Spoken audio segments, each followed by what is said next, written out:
It has begun. The biggest recruiting weekend that I can remember in my almost 20 years covering Miami Hurricanes football has begun. You are Locked On Canes, your daily podcast on the Miami Hurricanes, part of the Locked On Podcast Network, your team every day.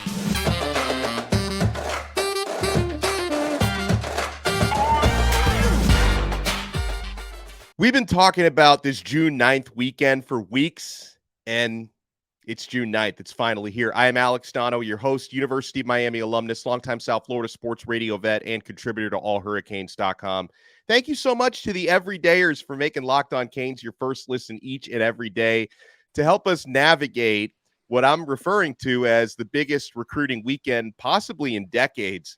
Brad Tejeda, CanesInsight.com, and very good friend of the show, is with us. And now, Brad, you've been a recruiting head forever. Can you remember a weekend this big, like all concentrated into one weekend like this? Alex, man, good morning. And man, dude, this is big fish season is here, man. This is the big weekend we've all been waiting for, especially the guys and fans out there that really follow recruiting. I've never seen anything like this. I think you got to go back to maybe when we first got Mark Richt, having that big Paradise Camp when we first introduced that, and just having a handful of guys on campus. But now you're seeing the handful of guys that are going to be currently on campus. They're coming from all across the nation, all different states, and these are the best of the best. You're going head to head with the Alabamas, the Georgias, the Ohio States of the world, and pretty much every recruit that's going to be here this weekend. So it's going to be exciting to see how many fish we could reel in. Yeah, for anyone who missed the episode that I did with Brian Smith on Tuesday, if you go by the 24/7 recruiting rankings, class rankings, Miami has 4 of the top 10 players in the country all on campus this week. And let's not waste any more time, Brad. I want to start with 5-star defensive tackle David Stone, who's on campus this weekend, IMG Academy. He has really done his due diligence on Miami, Brad. He's been on several unofficials down to the U. It helps that he plays not too far away in Bradenton, Florida, so it's a few hours drive down to Coral Gables. He's also checked out Oklahoma quite a bit because he's originally from that area.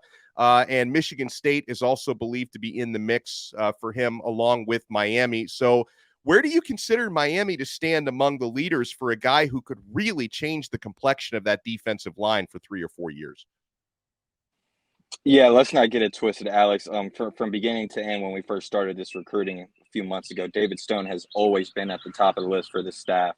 And like you said, man, David Stone has made it a key priority to make sure that Miami gets the love and he receives the love. I think Miami has done an excellent job from top to bottom at recruiting David Stone. They're not putting the amount of pressure that I feel like he's getting from other schools of trying to commit to that school. He's kind of playing it safe, and when it's time, like he's stated in recent interviews. From everything I've heard, man, he may be eyeing a July commitment to a program. And looking at this list of guys that we're going to be talking about this weekend, David Stone's at the top of the list as far as the amount of times he's visited Coral Gables, at least 4 to 5 times. And usually in that predicament, it's usually a guy from South Florida that's visiting that many times. So Oklahoma native coming to Miami that many times, that should make a big deal for this program. And, this is a guy that's coming off a very kid-friendly visit over at Florida.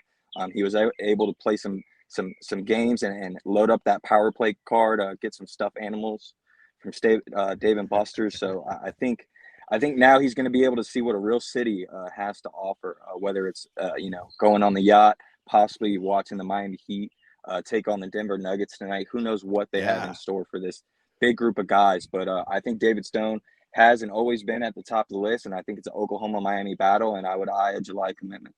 So I want to stay on the defensive line, and this is someone I wanted your take on. He's not a 5-star, but a high-level 4-star, and since Brad actually lives up in Gainesville in enemy territory, he hears a lot of that Florida recruiting buzz as well. And this is a player who has been trending a lot to Florida, but he's been to Miami for an unofficial. He's here this weekend for the official.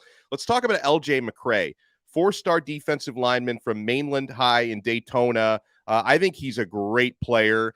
He has been considered a Florida lean with FSU also in the picture, but I'm not sleeping on Miami here. What do you think, Brad, about LJ McCray?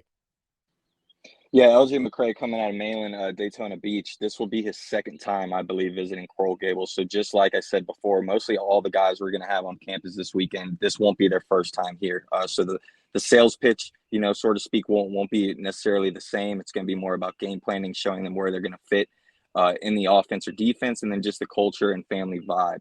But when it comes to LJ McCray, this is a guy that I feel like, from a recruiting aspect, and unless you're a recruiting junkie like myself, this is a name that's kind of flew under the radar, right? And I think Miami, as a staff, has done a very good job at making sure that LJ McCray himself doesn't feel like he's flown under the radar. This is someone that Miami has always made a top priority from everything I've heard. And I think, again, like you stated, it's going to be a Florida-Miami battle for LJ McCray. And he's one of the possible names at the end of this weekend that I think could trend the right way for Miami to possibly land. We talk a lot about the wide receiver position on this show, and this is one of those. And by the way, I want to mention it's been so cool seeing when all these visitors have arrived last night and this morning, seeing all the photos that they're posting on social media. Guys are checking in from the airport, they're checking in from their hotel rooms, and I think it was the father or a relative of 4-star wide receiver Braylon Staley who put out an airport pic after they arrived in Miami. And this is interesting. This is a 4-star wide receiver. He's from South Carolina. Now, Clemson was very much in the picture for his recruitment, but Clemson, who, by the way, they're doing really, really well in this cycle. I give them credit.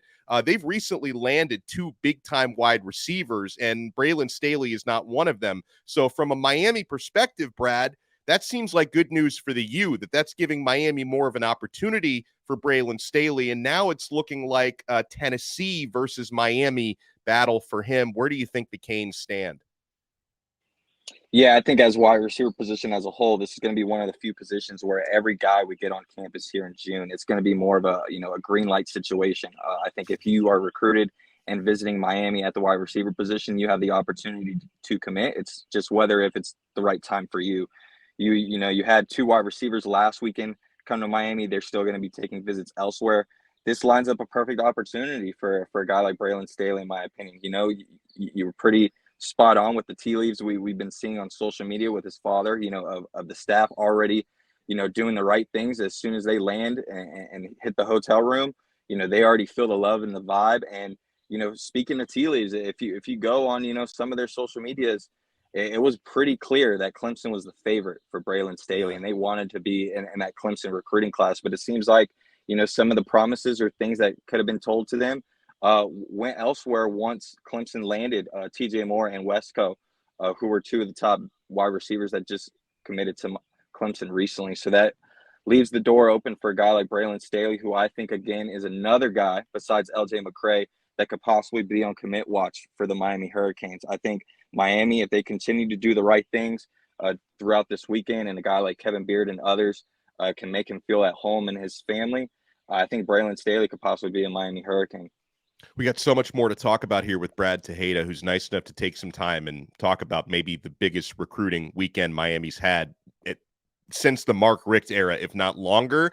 And the Hurricanes have the top 2 edge rushers in the class, both visiting this weekend. So we're going to talk about Colin Simmons and Dylan Stewart. We're going to talk about Aydin Breland.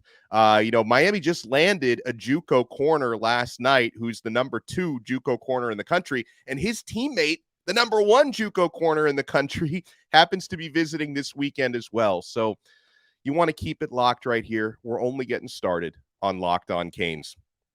I'm wearing my bird dog shorts again, my friends, and I've got I'm taking my son to a kid's pool party tomorrow. So I'm going to be wearing my bird dog shorts because they breathe, they stretch, they're perfect for summer in South Florida. Bird Dog stretch khaki shorts, they're designed to fit slimmer through the thigh and the leg, giving you a truly sculpted look. Bird Dog shorts do the exact same thing as Lululemon, but they fit way better, guys. Trust me. They fit way better also than regular shorts that are made of that stiff, restricting cotton. Bird Dog's fixed this issue by inventing cloud knit fabric that looks just like khaki, but it stretches, so you get a way slimmer fit without having to sacrifice movement. Bird Dogs also uses what they call anti-stink sweat wicking fabric. Another thing we need in South Florida, because you sweat, it starts to stink. That keeps you cool and dry all day long, guys. So go to birddogs.com/LockedOnCollege and enter our promo code Locked On College, for a free Yeti-style tumbler with your order. I use this thing every day as well. You won't want to take your bird dogs off, we promise you. Thank you so much for making Locked On Canes your first listen today. We are available free wherever you get your podcasts and available free on YouTube. We're closing in on 10,000 YouTube subs. So if you haven't subscribed to our channel, like if you come by here and watch the videos every day, subscribe, man. It's free. We're closing in on 10,000. Plus, for the everydayers, if you want to take your everydayer experience to the next level, I highly recommend joining our subtext SMS texting community. Those who are part of the subtext community, you knew several hours before Miami got a commitment last night that it was going to happen. So you want to join that community. I give you one-on-ones. You guys can ask me anything on there. We give you exclusive show notes before the shows even come out. You guys already knew who we were going to talk about with Brad today if you're part of the subtext community. So make sure to subscribe. I include the link in the show description below, completely free for the first 14 days. And then if you want to opt in, $4.99 a month after that. We are joined here by Brad Tejeda, who does just an awesome job at canesinsight.com and an awesome job keeping us filled in here on Locked On Canes. Now, Brad, I want to talk about the top two edge rushers in the class who are both visiting this weekend. You've got Colin Simmons from Texas, Dylan Stewart out of Washington, D.C. Depending on which service you look at, you've either got Stewart as the number one edge rusher and Simmons at number two, or Simmons at number one and Stewart number two. These are a couple of, we like to use this term, program changing type of players who are visiting. Where does Miami stand with Simmons and Dylan Stewart? Yeah, first and foremost, with someone like Colin Simmons, like you mentioned, this is a Duncanville, Texas native, right? So Texas is obviously, as of right now, probably the favorite for someone like Colin Simmons. You also got a team like LSU that's possibly in the mix. But I think Miami is going to make sure that they have a case for why they should be in the mix, whether that's top 3 or top 5 for someone like Colin Simmons. I think Miami is really going to try to make a strong push to give Colin Simmons something to really think about of maybe not staying at home. But ultimately, I would say Colin Simmons, out of the two that we're going to be talking about with him and Dylan Stewart, I would say Dylan Stewart is probably more likely to end up being a Miami Hurricane. And when we talk about Dylan Stewart, right, this is a Washington, D.C. kid. He's been to Miami. I believe this will be his third time. When you talk about the relationships with these recruits and the coaching, and the one name that comes to mind with someone like Dylan Stewart, and you're going to hear his name very often through the weekend coming up here, and that's Jason Taylor, right? I think the two have really connected very well on the relationship between the two, him being able to kind of pinpoint what he needs to work on, being relative to a young man like Dylan Stewart, and kind of, already being in his shoes. I think this is something that Miami is not familiar with when it comes to having coaches being able to adapt and have relationships with these big time recruits. This is something we didn't have in the past. And I look for Dylan Stewart to really think Miami could be that school for him. And I think Dylan Stewart, at the end of the day, it's going to be between Miami and I would say maybe one or two other SEC schools. Alabama is obviously in the mix for him. Ohio State could also be another school. But this is a guy that, he's been to Miami, like I said, multiple times. And one of the times was a surprise visit that a few months ago, wasn't supposed to get out. It eventually did after a couple weeks. But Dylan Stewart has shown up on his own dime multiple times, and that's a good sign for Miami. A player I would love to land in this class is 4-star defensive lineman Aydin Breland. He's from a mega program out west, Mater Dei in California. Now, historically, Mater Dei is usually a USC feeder type of school. Jason Taylor and Big Joe had been putting in the work for Aydin Breland. But if you look at for what it's worth, because a lot of times, guys, these are not necessarily gospel, but the on-3 trend considers Oregon and Georgia to both be trending ahead of Miami for Aydin Breland. This is another guy, Brad, who's seemed to be pretty interested in Miami in recent months, and he's officially visiting this weekend. Where do you think Miami stands with this California kid? Aydin Breland is an interesting one. I think if you would have asked me this question about a month or two ago, I would have put him and Brandon Baker probably in the same spot of pretty much solid to Oregon and not really a chance with Miami. But, with Aydin Breland specifically, I think there's a lot of movement starting to trend in favor of Miami, in my opinion. And I think this is going to set up for a very big opportunity for the staff. Like you said, Coach Joe, Coach Jason Taylor, Mario Cristobal as well. We have a lot of guys on the staff that is very familiar with Aydin Breland. This is a young man that they've been communicating and recruiting for a very long time now. When you look at last year's class, some of the big fish that we landed last year's class was ultimately because of the relationship that Mario Cristobal has built with these young men, from 8th to 9th grade being that first offer. And Aydin Breland fits right into that category. And I expect Miami to be a really solid competitor in this recruiting process. And I think it's going to be an Oregon-Miami battle. I think Georgia is going to be a name that's going to be thrown in the mix with pretty much every top recruit in the nation. But I think with this one specifically, I think it's Oregon-Miami battle. I don't think this is someone that necessarily has to pull the trigger right away. You're going to see with a few names that we're going to talk about, some of these guys, it's more of getting them on campus and just continue to chip away to later on in a few months when they do decide to commit. We're in a better situation. But then there will also be about 3 to 4 other guys that will be here this weekend where this could be the make or break situation because they're going to be coming down to the wire in the next couple of weeks of shutting down the recruitment. I love that. And by the way, when you brought up Mario Cristobal, it reminded me, I was watching Mario live with Josh Pate on the Late Kick last night. And first of all, I mean, Josh did a great job with the interview and the questions. Mario, I thought, hit it out of the park. And just Brad, what a great recruiting tool. And just the timing of that for that interview, which, is a really popular show. I mean, they had like 1,500 people just at once watching the live feed, and who knows how many have watched the replay by now. To have that interview come out right before this big weekend of OVs starts, it's like the perfect storm, and that interview can be a great recruiting tool for Mario.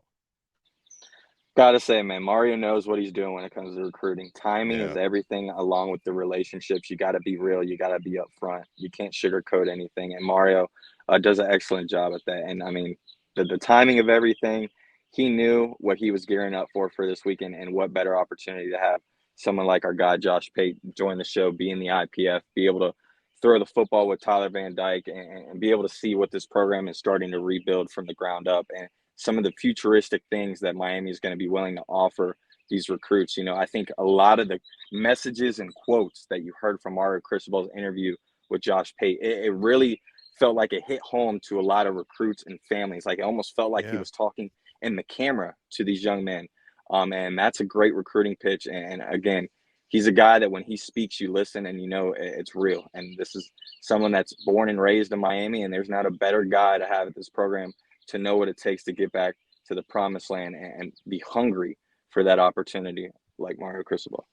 By the way, for anyone who may have missed it on this channel, last night we did an emergency episode for Demetrius Freeney. Welcome to the U. We gave him a welcome to the U last night. We broke down, his tape and what he's going to add with Brian Smith. So make sure to check that episode out, the audio version, or check it out on YouTube if you missed it on Thursday night. Demetrius Freeney, who's the second-ranked JUCO cornerback in the country, and a teammate of his from College of San Mateo happens to be the top JUCO cornerback in the country. He's going to be a 2024 addition for whoever he commits to, whereas Freeney is 2023. He's coming right away. But his teammate, Sione Laulea, who is visiting Miami this weekend, is class of 2024. Timing, Brad, timing is everything, like you said. So Miami just lands his buddy and teammate, Demetrius Freeney, last night. Laulea is visiting this weekend. I'm feeling better about Miami's chances with Laulea based on the timeline and the dominoes. Absolutely, Alex. I was able to speak to Sione about maybe a month and a half ago about his first visit to Miami and the experience he had, and he absolutely loved it. And he was waiting to come back, waiting for that next opportunity, next phone call from the staff to kind of get on a plane and travel back to Coral Gables. And I talked to Demetrius Freeney just a couple days before he announced the commitment to come to Miami. And this is someone that really preached about not only Mario Cristobal, but specifically someone like Coach Mike Rumpf, who I think doesn't get enough credit behind the scenes of what he does from a recruiting aspect, and also just from a official, unofficial visiting standpoint of really making sure these recruits, whether it's high school or JUCO guys or guys in the transfer portal, really feel at home at Miami and know the tradition and the ins and outs of this program and what it means to wear that U on their helmet. So Rump really deserves a lot of credit behind the scenes for getting someone like Demetrius Freeney in here. And this is a guy that could play on the outside. He could play on the inside. He's coming in not afraid of competition. And like you said, with timing, we just lost a guy in the transfer portal, and Terry Roberts, who, obviously we got from Iowa, and he's going elsewhere now. That brings in a guy like Demetrius Freeney that could come right in and fill that spot. And we have brought in a few guys out of that transfer portal for the secondary this offseason. So that should go to show you that the competition it should be through the roof, and nobody has a starting role on that side of the ball. So it should be good for competition. But like you said, Sione will be on campus this weekend. Talking about relationships, man, this is someone where Coach Hardy over at CSM had a very good relationship with Coach Adai over back at West Virginia. So again, it goes to the relationship aspect where this was someone that Mario and Coach Adai have had ties with for quite a while now.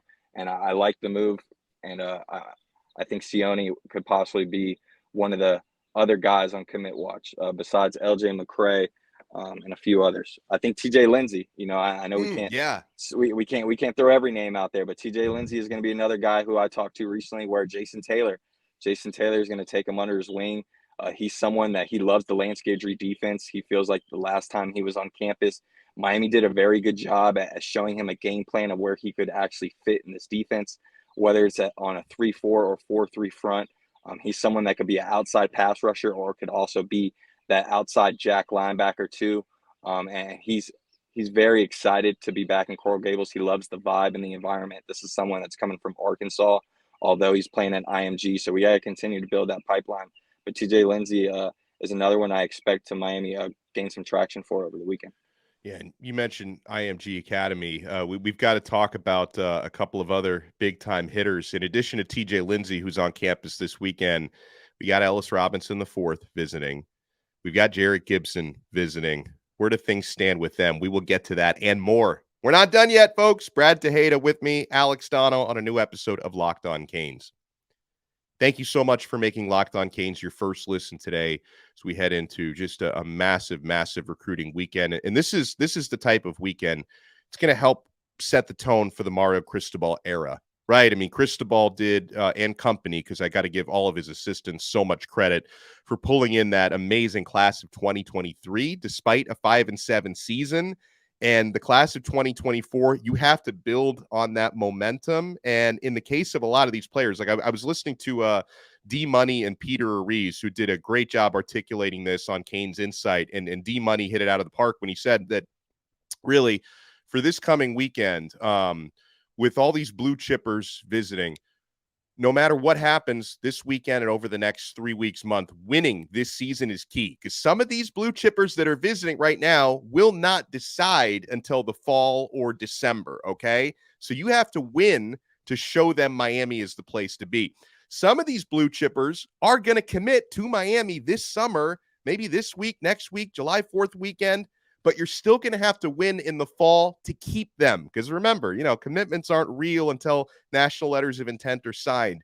Other players who visit this weekend are going to commit somewhere else, but then you have to win in the fall to try to flip them. So winning really is everything. And I know, Brad, that's going to be the case for some of these big-time IMG Academy players that Miami's pursuing. So you have on campus someone who's kept his recruitment open despite being a Georgia verbal commit. And that's the top cornerback in the class, 5-star Ellis Robinson IV. And you also have the number 1 or number 2 ranked running back in the class in Jerrick Gibson, his IMG Academy teammate. How do you feel Miami is trending with the two of them? Yeah, first and foremost, when you talk about Ellis Robinson, right, this is someone over at IMG who also plays 7-on-7 for a local Miami product as well, right? So Miami has some similar ties with Ellis Robinson. And this is someone that Miami's been keen on and kind of chipping away, like I said earlier before in the show, that there are going to be certain recruits coming this weekend where it won't necessarily be, is it on flip watch? Is it commit watch? It's going to be more of a chipping away situation. Yeah. And Ellis Robinson is the perfect example of that. I don't expect Ellis Robinson to flip right away. I expect this to be an ongoing process. But this is going to be someone that I think Miami continues to monitor and build that relationship. This is going to be someone I think you're going to want to watch throughout the football season. The Miami Hurricanes maybe visiting a couple times for some home games. But I like where Miami stands as of right now. He's still with Georgia, obviously, but I wouldn't expect anything crazy to happen with the Ellis Robinson situation over the weekend, except just some, good, more trending news that Miami's starting to build the right way with him. Now, when it comes to Jerrick Gibson, Gainesville native out where I'm from, right? He's originally from Gainesville, grew up being a Florida Gator fan. Florida's on the outside looking in. It's always been a Texas-Miami battle for a very long time. And Coach Deshard Choice has really just done an excellent job of recruiting Jerrick Gibson, giving him an outlook of really feeling like he can be a day one NFL guy on Sundays in the next few years. But Miami feels very confident that this is going to be the weekend to really be the eye-opener for Jerrick Gibson. Like I said before, a lot of these guys, they've been to Miami multiple times. They already know, the ins and outs of some of the program and the city life. This is going to be more about a situation with Jerrick Gibson of, hey, let's start putting a little bit more pressure on you. Let's get you to not really think Texas is the school for you, and maybe Miami can be the opportunity, and you could create that running back U tradition that Miami is known for in the past. So I think Jerrick Gibson, I think you could possibly see him that maybe he could be a July commitment as well, and it'll be a Texas-Miami battle.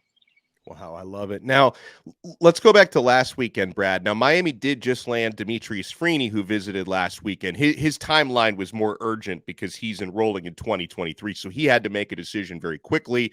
The class of 2024 visitors did not have that sort of pressure to make a decision quickly. So, what are you hearing about some of these guys who visited last week, like Kamarion Franklin, the 5-star defensive lineman, James Nesta, who I love, the 4-star linebacker, Drelon Miller, the 4-star wide receiver. How's the buzz been trending for these guys over the past week? First and foremost with Kamarion Franklin, this is a defensive lineman that obviously Miami was very delightful to have on campus. But in my opinion, this is someone that I think is more of an SEC bound type of player. There's a few SEC schools that he's been flirting with for a while now. I think Tennessee, LSU, a few other programs. You could look for someone, Kamarion Franklin. I thought the visit went very well with Miami, but again, not having any commits in the last few days besides Demetrius Freeney. He's someone that I would kind of hold off on being a Miami Hurricane. We can see what happens in the next couple weeks when he takes official visits elsewhere. And when you talk about James Nesta, right, linebacker position, out of North Carolina. This is a position group, like I said before, similar to the wide receiver position, where if we get you on campus for official visit, it's kind of green light territory, where as long as you feel like this could be the spot for you, we're at a position of need where we want guys in the class at those positions. And we already got, 1 or 2 linebackers locked up in the class. So they want to kind of see who wants to jump in and get that second or third last spot for the linebacker room. But with James Nesta, I thought coming off the visit, Miami was easily in the driver's seat, Alex. But now with the news of the baseball head coach of resigning, that could put a little twist into the recruitment because, as you know, this is someone in Nesta who definitely wants to play baseball and football at the next level. And as you saw with his cool edits that he had with Miami on his official visits, they definitely incorporated that baseball into the football aspect, and not having a head coach right now at baseball could be a little bit of concern and throw a wrench into the recruiting process. So you never know with someone like James Nesta. And then last but not least, when you talk about the 2 receivers, Drelon Miller and Jerrae Hawkins, I think Miller absolutely loved the visit as well. Cali guy, I think USC is probably the favorite in that one. And when you look at Jerrae Hawkins, I think Miami feels good where they're at, but Penn State and Florida are his 2 other official visits. I've said for quite a while now, I think Florida is probably more of a landing spot for someone like him. But again, I think when you look at the 3 wide receivers that are currently visiting or have visited, and Miller, Hawkins, and now Braylon Staley, they all bring a different aspect to the game, whether it's someone that is more used of a straight line speed, sideline to sideline, like a Jerrae Hawkins, someone like a Drelon Miller, who's more of a smooth route runner, can be lined up at multiple places. But then you got a guy in Braylon Staley who's a 2-time state triple jump guy, someone who's got burst, speed, route running, quick agility, and just his mentality is far far from the best, man. And I like where we are with someone like Braylon Staley. And I think as of right now, I think Staley out of the three guys is more likely to be a Miami Hurricane right now. I love to hear it. And I always love the insight from Brad Tejeda. Guys, make sure to follow him on Twitter. And the spaces he does are fantastic as well. So he's all over Canes recruiting and Canes football.